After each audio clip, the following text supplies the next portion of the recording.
if you have a paradigm that all women are trash, you're going to go into relationships that are going to end up failing. It's going to create a self-fulfilling prophecy, and you're going to be like, see, all women are trash, all women cheat. If every relationship you've ever been in, your woman's cheated on you, you're the common denominator.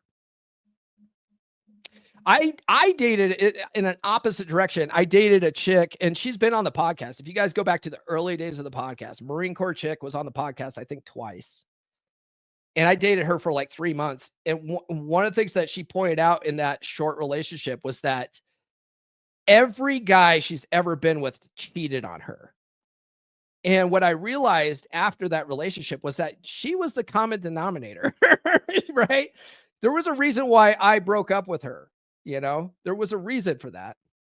And it's because she was pretty shitty at relationships. I hate to say it. Good chick. She just had a lot of stuff going on. She was in the Marines. She did see a lot of shit. She had a lot of things going on. Bless her heart. Just wasn't a good fit for me. But yeah, I mean, if everyone's cheating on you, there's something about you. Like it really is, right? Either you're not present, either you're not there, either you're not blowing her back out correctly. There's something that's causing them to seek what they need outside the relationship, or you're attracting those types of women for whatever reason, right? It creates a self-fulfilling prophecy. Every woman I've ever been with cheats on me. All women cheat, and then you go into your relationship and she cheats on you. It's a self-fulfilling prophecy. It's fucking like, wow, what happened? All these women are cheaters. No, not all women are cheaters. Okay, you're attracting these types of women, and it's because of your paradigm. Okay. So you got understanding this impact is essential for cultivating a mindset that supports personal and professional growth. So if you want to change that outcome for you, you got to change your thought process with that. Feedback and community. So this is good, right? External feedback can provide valuable insights into blind spots in behavior and mindset that may be shaped by subconscious programs. A lot of times our programming is so ingrained that we can't see it for ourselves. We just can't. No matter what we try, we're like, I'm missing something. I don't know what it is. Okay.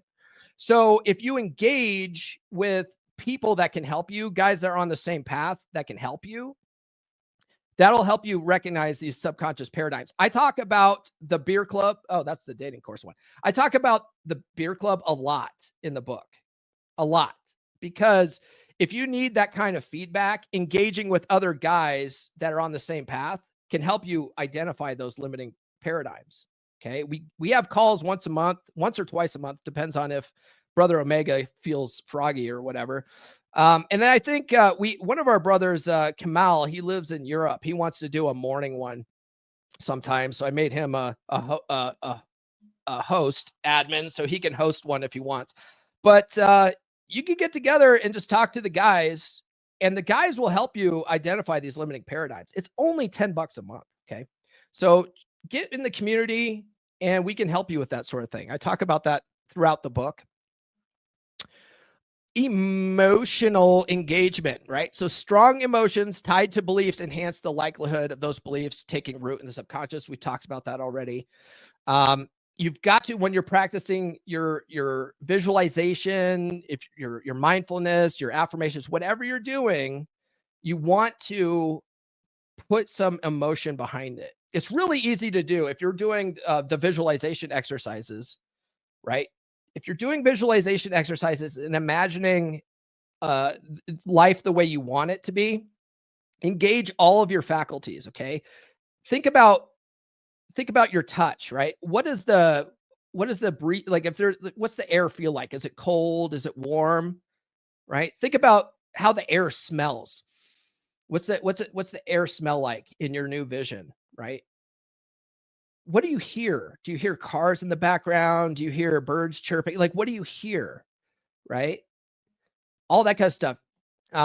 If you're eating food, let's say you're imagining a life with a beautiful woman and you're on a dinner date. What's the food taste like? Right? What do you see? What do you see? What do you visually see around you? If you engage all of your senses in this visualization, it's going to be real. It's going to feel real to you. And your subconscious mind can't tell the difference between what's real and what's imagined. And if your subconscious believes that something's happened, it's already true, it's already real, it will make it real. You understand? You're going to start developing this new paradigm that's going to lead you in a more positive direction. All right. You're going to start acting in a way that leads you down the path. That's how that works. It's not magic. I know it's Woo Woo Wednesday, but it's not magic. Okay. Let's see here. Creating positive emotional experiences associated with new paradigms reinforces their acceptance in the subconscious. Yeah. And then finally, we have a journey of transformation. So transforming conscious paradigms is a continuous process that requires patience, self-compassion, and resilience. One of the things I talk about near the end of the book, not in chapter 2, but near the end of the book, is that you can't just read a book like this and then put it on the shelf, right?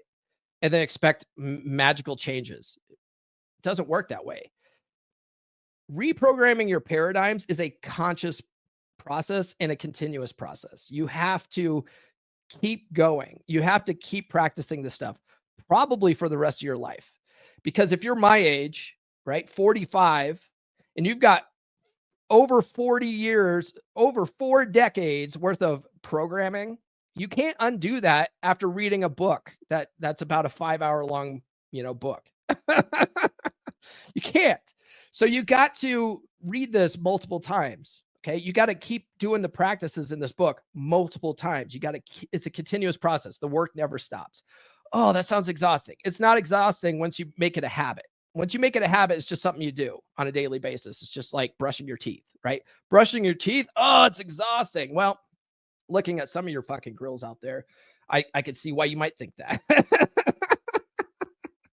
But you want to make this a positive routine, something that you do on a daily basis. Like going to the gym is a positive routine that you want to develop that as a habit, right? You want to develop these mindful practices as a habit.